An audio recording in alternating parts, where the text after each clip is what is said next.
तू ही रे माझा मितवा या मालिकेच्या आजच्या भागात नेमकं काय काय घडतंय, कशा पद्धतीने अर्णव आणि ईश्वरी या स्पर्धेमध्ये लढतायत हे आपण आजच्या भागात बघणार आहोत. सगळ्यात आधी आपल्याला बघायला मिळतं की स्पर्धेच्या ठिकाणी आता सर्वत्र धावपळ सुरू असते. अँकर माईकवर घोषणा करते की पुढील अर्ध्या तासात मुख्य कार्यक्रमाला सुरुवात होणार आहे आणि सर्व स्पर्धकांनी किचन एरियामध्ये येऊन उपस्थित राहायचं आहे. हॉलमध्ये टाळ्यांचा कडकडाट होतो. आता ईश्वरीचा आपल्याला ठाम निश्चय बघायला मिळतो. ईश्वरी आणि अर्णव पूर्णपणे तयार असतात.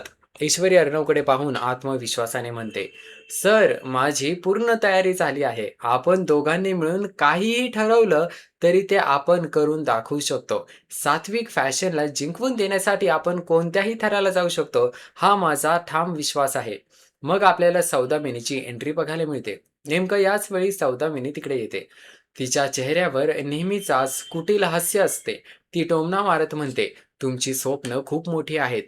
तुम्हाला पासेस मिळाले असले तरी ही स्पर्धा तुम्ही जिंकू शकणार नाही. ही काही गल्लीतील स्पर्धा नाहीये. माझा ऐका आणि आत्ताच माघार घ्या. कंपनी माझ्या नावे करा. कारण या स्पर्धेतून मी तुमच्या सात्विक फॅशनचं नामोनिशाण मिटवून टाकणार आहे." यावर अर्णव सडेतोड उत्तर देतो त्या सौदामिनीला. अर्णव सौदामिनीच्या डोळ्यात डोळे घालून म्हणतो, "मॅडम, तुम्हाला वाटतंय का की तुम्ही मला एवढ्या सहजासहजी हरवू शकाल? सात्विक फॅशन नष्ट होण्याआधी मी काय करू शकतो याचा तुम्ही विचारही केला नसेल. स्पर्धा लावण्याआधी समोरचा माणूस कोण आहे हे पारखून घ्यावं." असं मस्त अर्णव सौदामिनीला उत्तर देतो. मग आपल्याला ईश्वरीचा टोमणा देखील बघायला मिळतो. ईश्वरी सौदामिनीला सुनावते, "मॅडम, आम्हाला आमचं मॉरल डाउन करण्यापेक्षा तुम्ही तुमच्या सौदामिनी क्रिएशन्सच्या स्पर्धकांना जाऊन जिंकण्याचे धडे द्या. आम्ही ही स्पर्धा जिंकण्यासाठी आमचा जीव पणाला लावू." सौदामिनी रागाने तिथून निघून जाते. ईश्वरी अर्णवला सावध करते की ही बाई जिंकण्यासाठी अत्यंत नीच पातळीवरती जाऊ शकते. आणि यामुळे खरं तर चांगलं झाले की सौदामिनीने कुठेतरी यांना धमकी दिली आहे. त्यामुळे हे दोघे अलर्ट झालेत, जे की चांगलंच झालंय. मग आपल्याला बघायला मिळते की देवसळेची कान उघडणे आणि पैशांचा खेळ. सौदामिनी रागाने फणफणत मुख्य आयोजक देवसरेकडे जाते. तुम्हाला माहितीच असेल की मागच्या एपिसोडमध्ये सौदामिनीने देवसरे नावाच्या एका माणसाला, जो की मुख्य आयोजक आहे स्पर्धेचा, त्याला पैसे दिले होते की तुम्ही अर्णव आणि ईश्वरीला या स्पर्धेतून बाहेर करा. पण झालं काय की यांचा जो स्टार ग्लोबचा ग्लोबल हेड आहे तो आला आणि अर्णवने त्याला सगळ्या परिस्थिती सांगितली आणि अर्णव आणि ईश्वरीला स्पर्धेमध्ये लेट झालं तरी भाग घ्यायला मिळाला.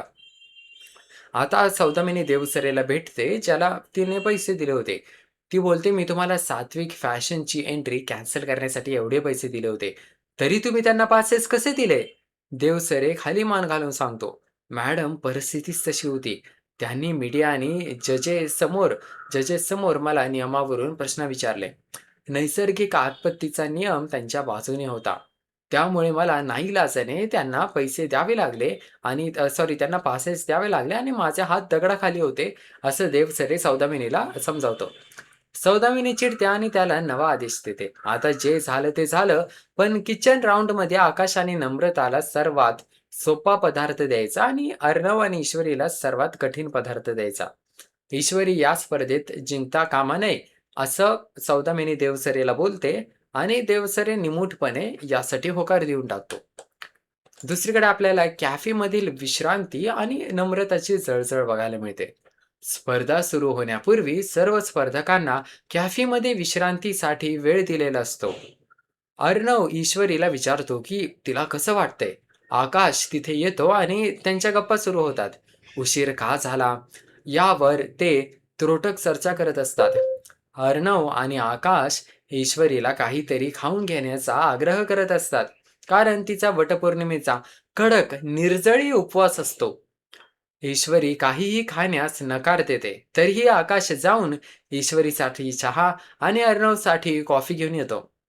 ईश्वरी नाईलाजाने तो चहा घेते आणि ती एक घोट पाणी पिऊन मग चहा पिते.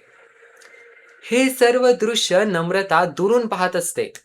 आकाश आपल्याला एकटं सोडून ईश्वरीची काळजी घेतोय हे पाहून तिच्या मनात ईर्षेचा आणि रागाचा भडका उडतो. सगळ्यांना फक्त ईश्वरीचंच कौतुक आहे, माझं इथे कोणालाच पडली नाहीये, असा विचार करून ती धुमसत असते.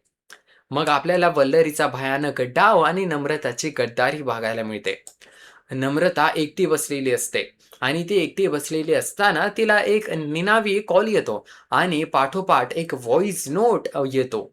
ती व्हॉइस नोट वल्लरीची असते. वल्लरीचे विषारी विचार आपल्याला बघायला मिळतात.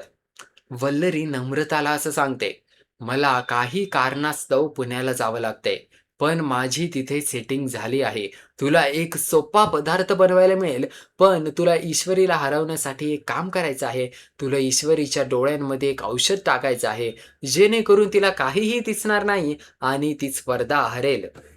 हे ऐकून नम्रताला आधी धक्का बसतो. तिला तिच्या आणि ईश्वरीच्या लहानपणीच्या आठवणी आठवतात, की ते दोघे शेवटी एकमेकांच्या बहिणी आहेत ना. पण वल्लरीचे शब्द तिच्या कानात घुमू लागतात. तुला तुझ्या हक्कासाठी लढावंच लागेल, नाहीतर ईश्वरी सगळं बळकावून घेईल. अखेर नम्रता आपल्या सख्या बहिणीच्या विरोधात जाण्याचा नीच निर्णय घेते. तेवढ्यात एक वेटर नम्रताच्या टेबलवर येतो. तो 2 पाण्याच्या बाटल्या ठेवण्याच्या बहाण्याने तिथे एक टिश्यू पेपर आणि त्यावर एक छोटी औषधाची बाटली ठेवून जातो. टिश्यूवर लिहिलेलं असतं इंदुरी पोहे. नम्रता समजून जाते, की तिला हाच पदार्थ बनवायचा आहे आणि हेच ते औषध आहे जे तिला ईश्वरीच्या डोळ्यात टाकायचं आहे. चहा पिल्यानंतर ईश्वरी फ्रेश होण्यासाठी उठते. पण अचानक उपवासामुळे तिला गरगरायला लागतं आणि ती खाली पडू लागते.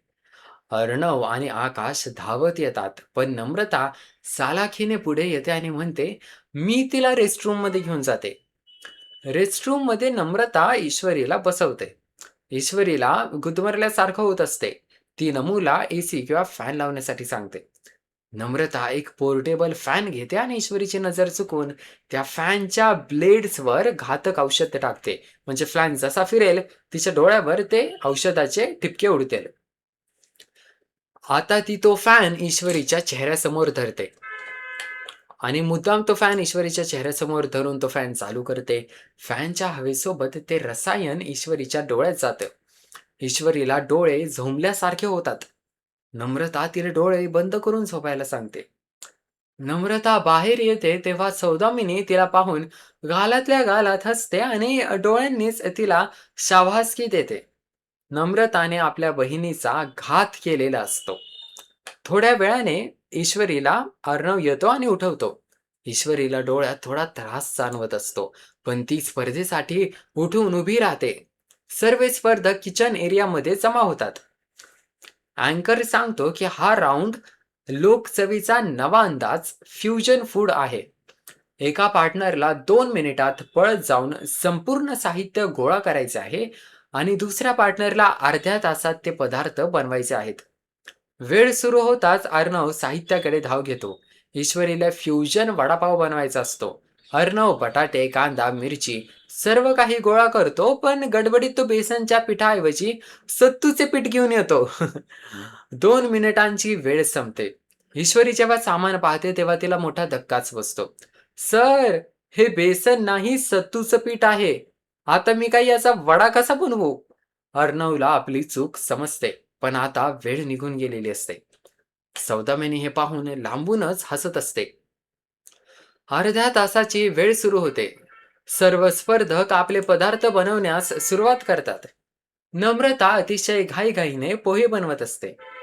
ईश्वरी सत्तूच्या पिठापासूनच कसा तरी वड्याचा गोल तयार करते. पण गॅसवरील कढईतील तेल उकळत असताना डोळ्यात गेलेल्या औषधामुळे ईश्वरीला भयंकर त्रास होत असतो.